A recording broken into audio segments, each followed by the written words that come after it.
महाराज Akbar, number 4 Jahangir, number 5 Shah Jahan ते number 6 Aurangzeb. Shahjahan का जमाना आया तो उन्हें हाथी दी पौड़ियां बनाई, एलीफेंट स्टैप्स। मुगल बादशाह शाहजहां अपने जमाने हाथी ते बैठता सी, उसकी शाही सवारी हाथी सीढ़ियों से गुजर कर अपने महल जाता सी, ਜਿਹੜਾ ਉਹਨੇ ਮਲਕਾ ਮੁਮਤਾਜ਼ ਵਾਸਤੇ ਬਣਵਾਇਆ ਸੀ। ਮਗਰ ਮਲਕਾ ਮੁਮਤਾਜ਼ ਦੀ ਜ਼ਿੰਦਗੀ ਇੰਨੀ ਨਹੀਂ ਸੀ ਕਿ ਉਸ ਮਹਿਲ 'ਚ ਰਹਿ ਸਕੇ। ਉਸ ਮਹਿਲ 'ਚ ਸ਼ਿਫਟ ਹੋਣ ਤੋਂ ਪਹਿਲਾਂ ਉਹ ਮਰ ਗਈ ਸੀ। ਇਹ ਕਹਿੰਦੇ ਨੇ ਇੱਥੇ ਸਾਰੇ ਖਵਾਜਾ ਸਰਾ ਖੜੇ ਹੁੰਦੇ ਸੀ। ਦੂਸਰੇ ਦੇ ਨਾਮ ਖਵਾਜਾ ਸਰਾ ਖੜੇ ਸਨ, ਜੋ ਬਾਦਸ਼ਾਹ ਦੀ ਸ਼ਾਹੀ ਸਵਾਰੀ ਤੇ ਖਵਾਜਾ ਸਰਾ ਉਹਦਾ ਫਲਾਵਰ रोजी पैटल लीफ वगैरह सीखते सन। ये रॉयल एंट्रेंस गेट शाही खानदान से आम आदमी तो तस्वर भी नहीं सी ऐसी उस जमाने जा सके। पता कि एक मेरी भी मजबूरी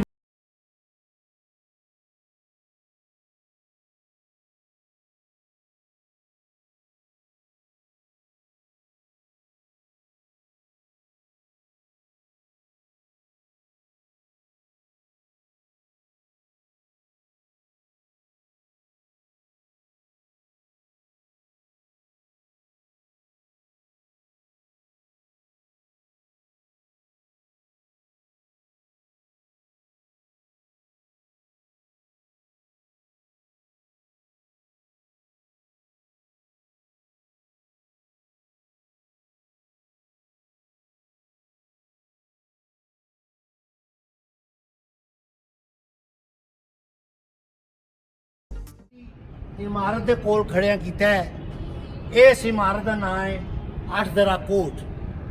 ये शेरे पंजाब, लॉइन ऑफ पंजाब, महाराजा रंजीत सिंह का दरबार। शेरे पंजाब महाराजा रंजीत सिंह ने बैठ के 45 ईयर राज किया है। पंजाब च महाराजा दे बैठन की जगह है। यह फोर्ट के अंदर महाराजा का दरबार है। शेरे पंजाब महाराजा रंजीत सिंह, महाराजा रंजीत सिंह की फौज च 2 ब्रिटिश जरनैल सन ते 2 फ्रेंच जरनैल सन ते 4 मुसलमान मिनिस्टर सन। सैयद अजीजुद्दीन, सैयद फकीरुद्दीन, वो सारे इत्थे बैठे होंगे सन। यह दरबार लगा है शेरे पंजाब महाराजा रंजीत सिंह का। लैन च हाथी खलोते हुए ने, घोड़े खलोते हुए ने, हॉर्स पैदल फोर्स खलोती है।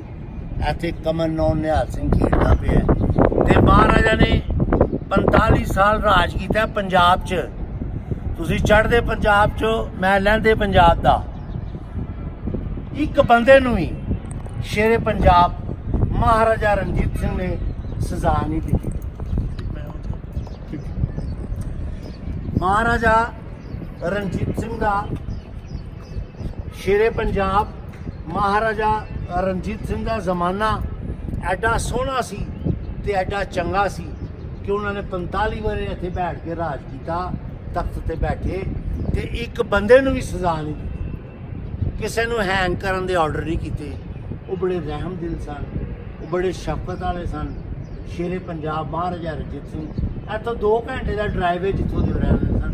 गुजरावाला सिटी कहते हैं, वो भलवाना का शहर, कौडी खेडण वाले, रैसलिंग करने वाले, उन्होंने घर के बेटे सन। ये 1 2 3 4 5 6 7 ते 8 मार्बल दिया आर्च ने। इत्थे 2 ब्रिटिश जरनैल खड़ोते, फ्रेंच जरनैल खड़ोते। ब्रिटिश और फ्रेंच इस पंजाब च आके जॉब करते सन, नौकरियां करते सन। ते महाराजा रंजीत सिंह दे सिक्के की इन्नी वैल्यू सी, करंसी की इन्नी पावर सी, ਜਿਹੜੇ ਇੱਥੋਂ ਮਜ਼ਦੂਰੀ ਕਰਕੇ ਵਾਪਸ ਫਰਾਂਸ 'ਚ ਜਾ ਕੇ ਪੈਸੇ ਬਦਲਾਉਂਦੇ ਸਨ ਤੇ ਬਹੁਤ ਵਾਧੇ ਪਾਏ। ਇੱਥੇ ਖਲੋ ਕੇ ਇੰਨੀਆਂ ਗੱਲਾਂ ਕਰਨ ਦਾ ਮਕਸਦ ਸਿਰਫ ਇਹੋ ਹੀ ਸੀ, ਇਹ ਵਕਤ ਤੁਹਾਡਾ ਕੀਮਤੀ ਲੈਣ ਦਾ, ਵਕਤ ਟਾਈਮ ਲੈਣ ਦਾ ਇਹੋ ਹੀ ਮਸਲਾ ਸੀ ਮੇਰਾ ਕਿ ਮੈਂ ਇਹ ਬਿਲਡਿੰਗ ਨੂੰ ਉਜਾਗਰ ਕਰਾਂ, ਮੈਂ ਦੁਨੀਆ 'ਚ ਦੱਸਾਂ महाराजा रणजीत सिंह की दरबार है वो है जगह है। अगर कोई कहे ਇਹ ਸ਼ੇਰੇ ਪੰਜਾਬ ਮਹਾਰਾਜਾ ਰਣਜੀਤ ਸਿੰਘ ਦੇ ਦਰਬਾਰ ਕਿਸੇ ਹੋਰ ਜਗ੍ਹਾ ਦੇ ਵੀ ਤੇ ਕਦੀ ਯਕੀਨ ਨਾ ਕਰਨਾ ਇਹ ਉਹ ਬਿਲਡਰ ਹੈ ਜਿਹਦਾ ਨਾਮ 8 ਦਰਾ ਕੋਟ।